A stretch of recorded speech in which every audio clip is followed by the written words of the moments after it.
It's February 6th, 1958. Yeah. A date that I think carries a lot of weight in the history of football. For sure. It's the anniversary of the Munich air disaster and Right. an event that really shaped Manchester United as we know it today. For sure. And what we're going to do today is dive into the story of that day and the events surrounding it. And what's interesting about it is that, the sources that we're looking at don't just, tell the story of the loss, but also a really remarkable story of how a club and a community rebuilt after this disaster. Well, I think what's really fascinating about this is how this event becomes so central to Manchester United's identity. Right. So it's not just about remembrance. Yeah. It's about understanding how the DNA of the club was kind of forged in the aftermath of this event. Right. And the story of the Busby Babes, I think, is really central to that. Yeah, and the Busby Babes is a name that you hear all the time. Yeah. And it wasn't just a clever name. Right. Our sources, really paint a picture of a young generation of players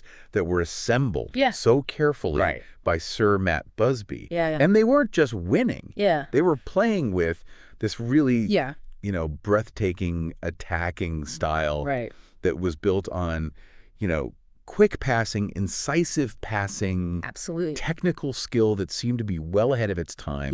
And just this kind of, unpredictable flair, thrilling kind of edge to their play. They were dominating English football. And they really had their eyes set on conquering Europe. Yeah.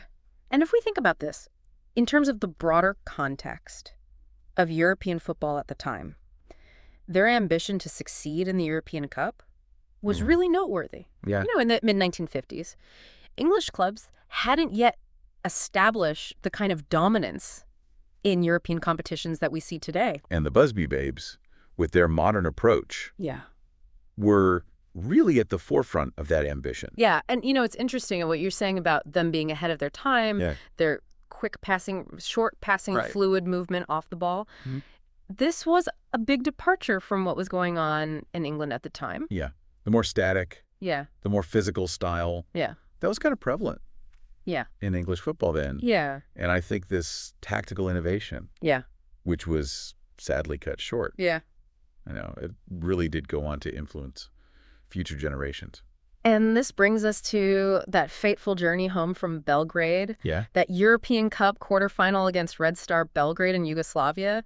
They won the first leg at Old Trafford 2-1, and then in Belgrade they battled to a 3-3 draw. Right. Which secured their place in the semifinals. Right. Can you imagine the atmosphere on that plane? Right. They'd achieved their goal. They'd overcome, a tough opponent on the road, and we're heading back home with a place in the last 4 of Europe's biggest club competition secured. Huge achievement. It must have just been this incredible sense of optimism. Oh, absolutely. Yeah. And, the sources really do paint a picture of a team riding high on success. Yeah. They had accomplished their objective in Belgrade. Right.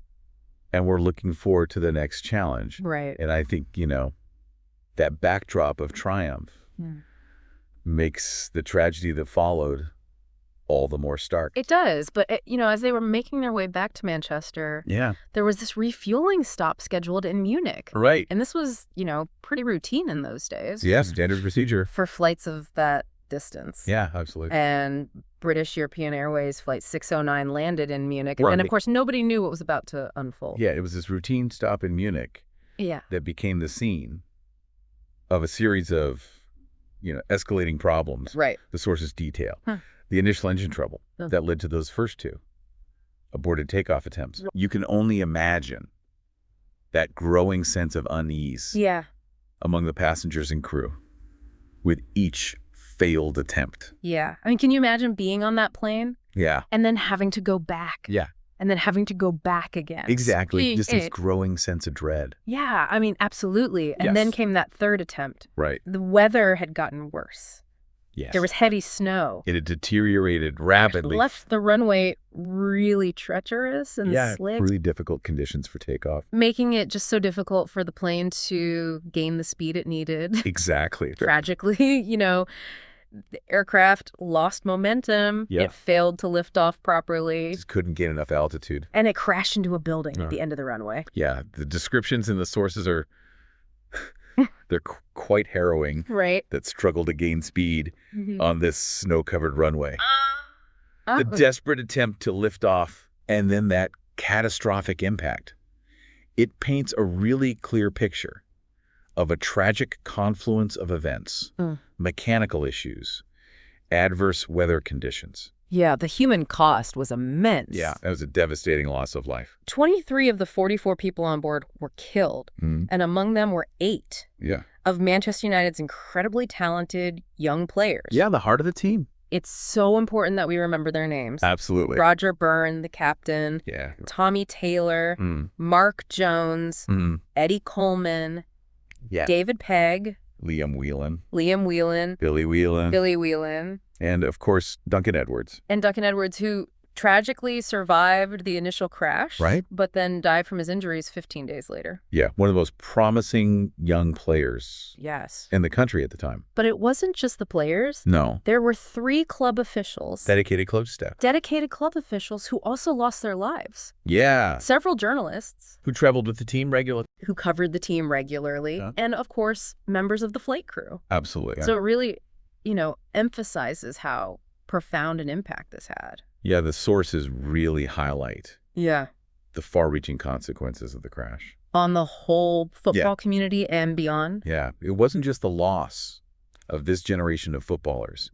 It was a significant blow to the very fabric of the club. The journalists who chronicled their journey, and, of course, the aviation industry as a whole. And to think that Sir Matt Busby himself was critically injured. And the fact that Sir Matt Busby, the visionary who built this team, was fighting for his life, added another layer of uncertainty and grief. It's just unimaginable. Yeah. But even in the immediate aftermath of this tragedy, our sources emphasize this incredible display of resilience. Yeah, extraordinary, really. And hope the role that assistant manager Jimmy Murphy played, who incredibly almost unbelievable hadn't traveled with the team. Yeah, due to his commitments with the Welsh national team. He had to step into an impossible situation and begin this really arduous task of assembling a team. From scratch, practically. From surviving players, young reserves.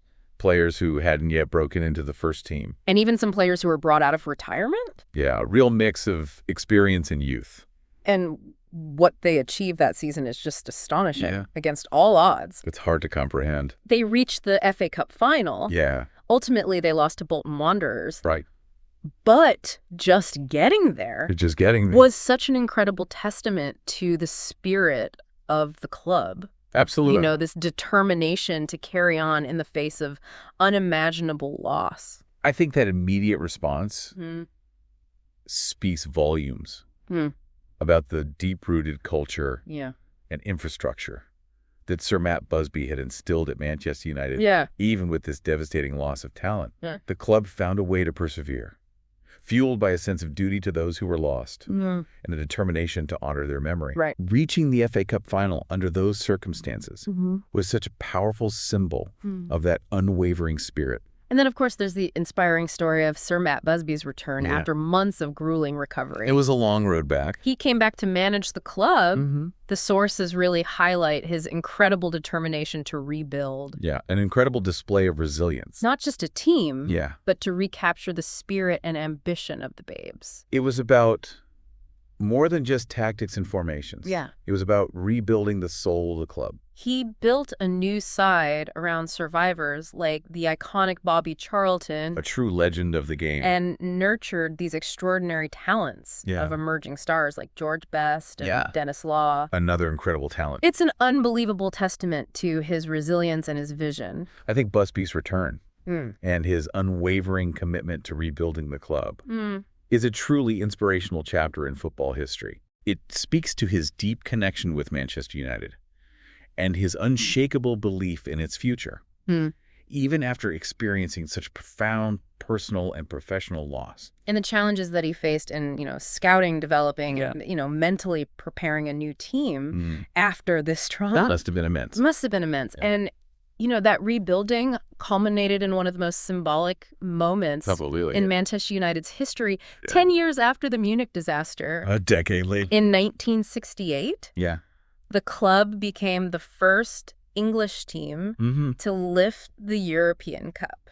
An incredible achievement. The final against Benfica at Wembley. Right. A resounding 4-1 victory after extra time. A dominant performance. It's almost a poetic ending to that chapter. Oh, absolutely. Winning the European Cup in 1968 wasn't just another trophy for Manchester United. Right. It was a powerful declaration of rebirth and a deeply poignant memorial to the Busby Babes. Yeah. And the fact that it came exactly a decade after the tragedy only amplified its symbolic significance. Right. It represented the fulfillment of the dream that was so cruelly interrupted in Munich. And the Munich air disaster isn't just a historical event. No. It remains an indelible part of Manchester United's identity. Absolutely. To this day. Every year on February 6th, the club holds a really solemn memorial service at the Munich Memorial outside Old Trafford. A very moving tribute.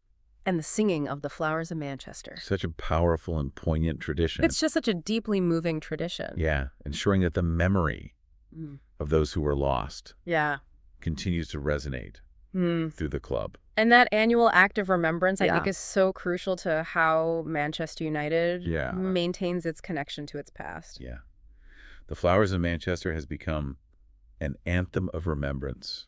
A way for each new generation of players and supporters to understand and honor the legacy of the Busby Babes. And then there's the club's powerful motto, "We'll never die." Yeah, powerful words. In the context of the Munich tragedy and the subsequent, journey of rebuilding, those 3 words carry so much weight. Absolutely. It's a testament to the fact that the story isn't just about the immense loss. Right. It's fundamentally about the strength to overcome adversity. Yeah. The ability to rise again from the darkest of times. Yeah, that motto, I think, really encapsulates the entire narrative. It speaks to the enduring spirit of Manchester United. Yeah.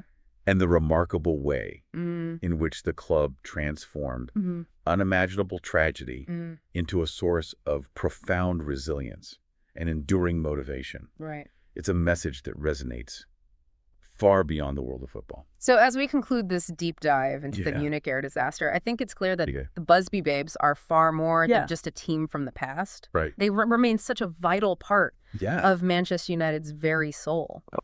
Every time the current team steps onto the pitch in a very real sense, they are carrying forward the dreams of those young men who never had the chance to fulfill their potential. Yeah. It really leaves you thinking about how a single event can so profoundly shape and deepen the identity of an institution. Absolutely. And how that legacy can continue to inspire future generations. Yeah, it's a story that transcends sport and speaks to the human spirit's ability to overcome adversity and find hope even in the darkest of times. And I think that's something that we can all take away from this. I think so. It's a really important lesson for all of us. For sure. Well, thank you so much for joining me on this deep dive. It's been a pleasure. And we'll be back next time. Looking forward to it. With another fascinating story from history. Sounds good.